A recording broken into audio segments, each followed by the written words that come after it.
Morning mga mare. Pa-fried po ako ng boneless bangus po.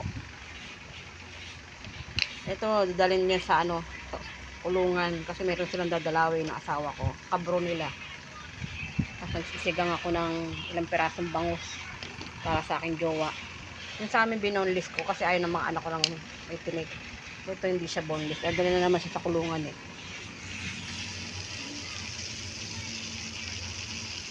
Biniligtad ko na po mga mare. Kinote ko siya sa mga marisak crispy fried na maanghang.